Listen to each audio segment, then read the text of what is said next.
అందరికీ నమస్కారం అండి. Welcome to our channel.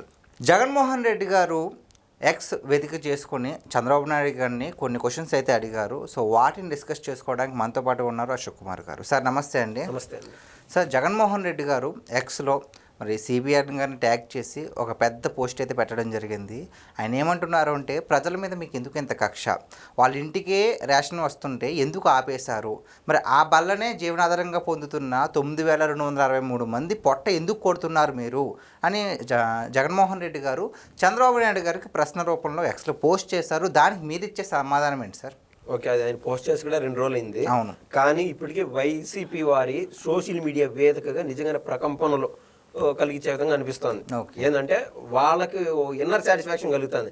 కానీ ప్రతిదీ ఈ టీడీపీ యొక్క సోషల్ మీడియా కావచ్చు, టీడీపీ మెయిన్ స్ట్రీమ్ మీడియా కావచ్చు, ఎవరైనా సరే ప్రతిదీ బదిలేవాల్సి వస్తుంది. ఎందుకంటే రాజకీయం అలా తయారైపోయింది. ఎందుకంటే ఒక్క మాట 10 సార్లు చెప్పి దాన్ని గోబెల్స్ ప్రచారం చేసి దాన్ని నిజం చేసే విధంగా వైసీపీ చేస్తాను. కాబట్టి బాధ్యతగా నా వంతు నేను చేస్తున్నా. విషయంలోకి వస్తే మీరు అన్నారు కదా 9,000 పైచీలకు ఉద్యోగాలు ఊడిపోయినాయి అది ఇది అని చెప్పి. ఇప్పుడు కంపేర్ చేస్తాడు, ఆడ 9,000 మంది ఉద్యోగస్తులు, ఇక్కడ రేషన్ డీలర్ వచ్చి దాదాపు 27,000 మంది పైచీలకు రేషన్ డీలర్ ఉన్నారు మన ఆంధ్ర రాష్ట్రంలో. ఇంకొకటి, గతంలో చంద్రబాబు గారు సీఎం గా పనిచేసినప్పుడు మీరు ఒకసారి కంపేర్ చేస్తుండే ఇదే విధంగా రేషన్ డీలర్లు ఉండేవారు. ఇప్పుడు అదే తరహా వ్యవస్థ మళ్ళీ ఇప్పుడు తీసుకొచ్చారు. ఒక 2 రోజులు 3 రోజులు అయింది. ఆ రోజున ఏమైందంటే ఏకంగా 18 లక్షల మంది కుటుంబాలు ఉన్న పళ్ళంగా పోయి ఆ రేషన్ సరుకు అన్ని తీసుకురావడం జరిగింది.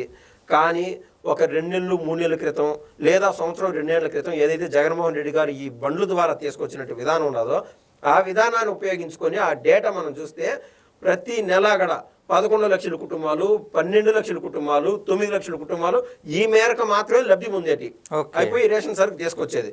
ఇప్పుడు చంద్రబాబు గారి ఏదైతే విధానం తీసుకొచ్చారో మళ్ళీ పాత పద్ధతి అవలంబించడం ద్వారా ఏమవుతుందంటే, మీరు జగన్మోహన్ రెడ్డి గారు తీసుకొచ్చినటువంటి ఆ బండ్లు ఆ విధానం అదంతా ఖర్చు అంతా తగ్గిపోతుంది. ఆ డీజిల్ ఖర్చు, ఆ ఎంప్లాయీస్ ఖర్చు, ఇవంతా ఖర్చు తగ్గిపోయి నాణ్యత పెరిగే విధంగా జగన్మోహన్ రెడ్డి గారి ప్రభుత్వంలో కేవలం బియ్యము, మహా అంటే చక్కెర, అడప ఆ యొక్క కందిపప్పు, అది తప్ప ఏది ఇచ్చిన దాఖలా లేవు. ఇప్పుడు బాబు గారి ప్రభుత్వంలో సబ్బులతో సహా ఇస్తున్నారంటే మీరు అర్థం చేసుకోండి. అంటే క్వాలిటీ పెంచుతారు. ఆ క్వాలిటీ పెంచినప్పుడు ఈ రంజాన్ అప్పుడు తోఫా, బాబు గారి తోఫా అన్నిటి ఇవ్వడం కానీ, లేదా సంక్రాంతికి కావచ్చు, క్రిస్మస్ పండుగ కావచ్చు, ప్రతిదీ కూడా బాబు గారి కానుక అని చెప్పి ఇచ్చేవాళ్ళు. క్వాలిటీ పెరుగుతుంది. దీనివల్ల ఏకంగా 10,000 కోట్ల పైచిలకు ఆదాయం సేవ్ అవుతుంది మన రాష్ట్ర ప్రభుత్వానికి. ఒకప్పుడు 2000 సంవత్సరం ఆ సమయంలో కనుక మనం చూస్తే మన రాష్ట్ర బడ్జెట్ కేవలం 8,000 కోట్లు 10,000 కోట్లు ఉందంటే మీరు అర్థం చేసుకోండి. అంటే 10,000 కోట్ల విలువ ఈ రోజు ఎంత ఉంది అని. ఆ 10,000 కోట్లు మనం మిగిలిచ్చినట్టే కదా మన రాష్ట్ర ప్రభుత్వం. ఇప్పుడు ఈ రేషన్ బియ్యానికి సంబంధించి మీరు చెప్తున్నారు కదా, రేషన్ బియ్యము బండి తీసుకొచ్చి ఇంటింటి కాడ ఆగుతుందని. మీరు ఎప్పుడైనా గమనించారండి? మీ ఇంటికాడ ఎప్పుడైనా ఆగిందా? నేను నా స్ట్రైట్ క్వశ్చన్. అంటే ఒక చోట పెట్టేసి అక్కడ ఉన్న వాళ్ళందరూ కూడా అక్కడ కూడా క్యూ లైన్ పెట్టేవారు. అవును. ఏంటంటే ఫస్ట్ ఈ విధానం ప్రకటించినప్పుడు జగన్మోహన్ రెడ్డి గారు మీరు అన్నట్లు హీసే యంగ్ సీఎం పక్కగా బాగా చేస్తారేమో అని నేను అనుకున్నాను. ఇంటింటికి బండి తీసుకొచ్చి అక్కడనే రేషన్ బియ్యం ఇచ్చిపోతున్నారంటే హ్యాట్స్ ఆఫ్ టు హిమ్ అని రియల్గా ఫీల్ అయినానండి. ఇటువంటి విధానాలు రావాలని నేను అనుకున్నాను. కానీ అక్కడేం జరుగుతుంది, క్షేత్రస్థాయిలో ఎక్కడనో ఒక గుడి దగ్గర లేకుంటే ఊరి చివరన బండి పెట్టి అక్కడ బయట ఏడన్నా చాలలో కానీ పని చేసుకుంటూ ఉంటారు. రైతులు కావచ్చు, లేకుంటే టౌన్లకు పోయింటారు, పలానా పనుల మీద బ్యాంకుల దగ్గరికి పోయింటారు. ఈ సమయంలో అదొక్కరోజు వస్తుంది ఆ వెహికల్. వచ్చినప్పుడు ఉన్న పనులుగా బయట టౌన్లో ఉండే వాళ్ళు యాడ్ నుంచి ఆడి పరిగెత్తుకొని రావాలా, వచ్చే ప్రసక్తి ఉండదు, ఇబ్బంది. అప్పుడు వీళ్ళకి రావాల్సిన 20 కేజీల బియ్యమో 10 కేజీల బియ్యమో ఈ నెలంతా మిస్ అయిపోయినట్టే కదా వాస్తవంగా అక్కడ.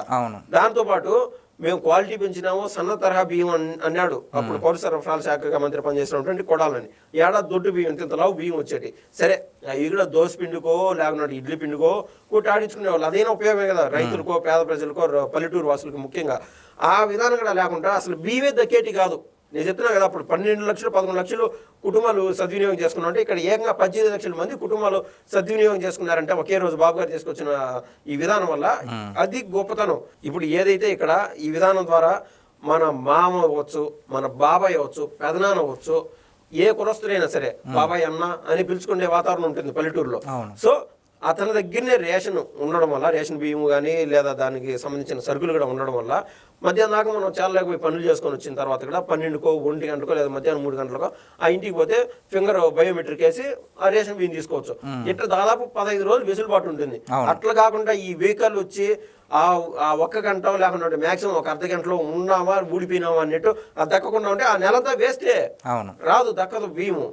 ఇప్పుడు ఇంకొకటండి, ఇప్పుడు పల్లెటూరులో నుంచి దూరంగా పోయి చదువుకునే వాళ్ళు కావచ్చు, ఉద్యోగస్తులు కావచ్చు, వాళ్ళు 2 వారాలకు ఒకసారి లేదా 2 నెలలకు ఒకసారి అటు ఇంటికి పోయినప్పుడు వాళ్ళు బయోమెట్రిక్ వేసి రేషన్ తీసుకోవచ్చు. అలాంటప్పుడు ఆ రోజు బండి వచ్చిండాలి కదా, వచ్చి ఉండదు. ఈ రేషన్ డీలర్ల ద్వారా ఏంటంటే అక్కడే 15 రోజుల పాటు ఉండడం వల్ల వీళ్ళు బయోమెట్రిక్ వేసి అంటే వీళ్ళ రేషన్ కార్డు కాపాడుకునేదాని కూడా ఆ వెసులుబాటు ఉంటుంది, ఆ టెన్షన్ ఉండదు మనుషులకి. సో ఇప్పుడు మళ్ళీ పాత విధానాన్ని ప్రవేశపెడుతున్నారు కదా, దీంట్లో కొన్ని మార్పులు ఏంటంటే వృద్ధులకు అలాగే వికలాంగులకు ఇంటికే తెచ్చి ఇస్తారు అన్నది ఒకటి అయితే చెప్పడం జరిగింది. సత్యము. కానీ మొన్న ఏమైందంటే 1వ తారీఖున ఇప్పుడు సాక్షి వాళ్ళు కావచ్చు, వైసీపీ వాళ్ళు కావచ్చు వేసిన పోస్టర్లు అంటే చిన్నది చాలు, వాళ్ళకి తప్పు కనిపిస్తే చిన్న చాలు మసిపూసి మారేడుకాయ చేసినట్టు చేస్తారు. వాళ్ళు ఏంటంటే వృద్ధులు కావచ్చు, వికలాంగులు కావచ్చు, లేదా దివ్యాంగులు కావచ్చు, వీళ్ళ ఇంటి వద్దకే రేషన్ తెచ్చి అప్పగిస్తారు. ఇది తెలియక మన పల్లెటూరు వాతావరణం మనకు తెలుసు కదండి, ఒక్కటి ఏదన్నా సరే ఇప్పుడు ఎర్రగడ్డల రేటే తక్కువ అనుకో, ఒకవేళ 8 రూపాయలకో 6 రూపాయలకో ఎర్రగడ్డలు 1 కేజీ వస్తున్నాయంటే క్యూ కడతారు. ఆ మిడిల్ క్లాస్ ఫ్యామిలీస్ మెంటాలిటీ, ఎవరైనా అంతే, డబ్బు మిగులుతుంది కదా అని. సో ఈ రేషన్ బియ్యము ఈ మొన్న తీసుకొచ్చిన విధానం వల్ల ఉన్న పొలంగా జనాలు ఎగబడినారు. ఆ రోజున మన 18 లక్షల మంది కుటుంబాలు.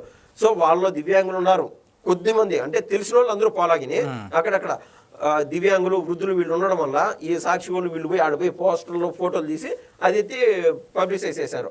అండ్ మనం దానే పాజిటివిటీగా వాళ్ళు వేశారు కదా పోస్టర్లో, ఇది కాదండి తప్పు, మీరు మీ ఇంటికానే కూర్చోండి, మీ ఎవరికైనా చెప్తే ఆ రేషన్ డీలర్లో వాళ్లే తెచ్చి మీ ఇంటి వరకు సరికిచ్చిపోతారు. సో మనం ఏదైనా సరే బాధ్యతాయుతంగా అందరికి అర్థమయ్యే రీతిలో మనం చెప్పాలి. ఇంకొకటి ఏంటంటే ఈ రేషన్ బియ్యానికి సంబంధించి ఈ 6 లక్షల మంది కుటుంబాలు వినియోగించుకోవట్లేదు జగన్మోహన్ రెడ్డి గారు ప్రభుత్వం అని చెప్పాను కదా, ఈ మిగిలిన బియ్యం అంతా ఎట్టబోతా ఉంది. మీరు అది ఆలోచన చేశారా? ఇది ఏకంగా కాకినాడ సీపోర్ట్ వరకు, అంటే జిల్లా కేంద్రం వరకు ఒక చోట డంప్ అయ్యేది, అక్కడి నుంచి డంప్ అయిన బియ్యం అంతా పీడిఎఫ్ బియ్యం అంటారు, ఇదంతా పోయి పవన్ కళ్యాణ్ గారు చెప్పారు కదా సీజ్ ద షిప్ అని, ఈ బియ్యం అంతా వెళ్ళి కాకినాడ సీపోర్ట్ పోయి ఎక్స్పోర్ట్ అయిపోయేది. ఒక్కొక్క కేజీ ఇక్కడ మనకి ఎంత దొరుకుతుంది, ప్రభుత్వం అప్పు చేసి మరి 43 రూపాయలకి 53 రూపాయలకి ఇక్కడ కొంటా ఉంటే దీని విదేశాలకి 80 రూపాయలు 90 రూపాయలు పైన పాలిష్ చేసి మరి విదేశాలకు అమ్ముకొని సొమ్ము చేసుకున్నారు. అటు పేరు నాని కావచ్చు, పౌర సరఫరాల శాఖ మంత్రి అయినటువంటి కొడాలి నాని కావచ్చు, ఇటువంటి వాళ్ళందరూ ఈ గ్యాంగ్ లో చాలా మంది ఉన్నారు. సో వాళ్ళందరికీ చెక్ పెట్టే విధానంగా బాబు గారు ఈ విధానం తీసుకొచ్చి ఏకంగా 27,000 పైచిలుకు కుటుంబాలకి ఆయన ఆదర్శప్రాయంగా నిలిచి వాళ్ళ కుటుంబాలను ఆదుకునే దానిలో ఈయన తోడ్పాటు అందించాడు. కాబట్టి ఈ సాక్షి వారికి, వైసీపీ వారికి, జగన్మోహన్ రెడ్డి గారికి కడుపుమంట, అది సాక్షి అండి. సార్ థ్యాంక్స్ అండి, ధన్యవాదాలు.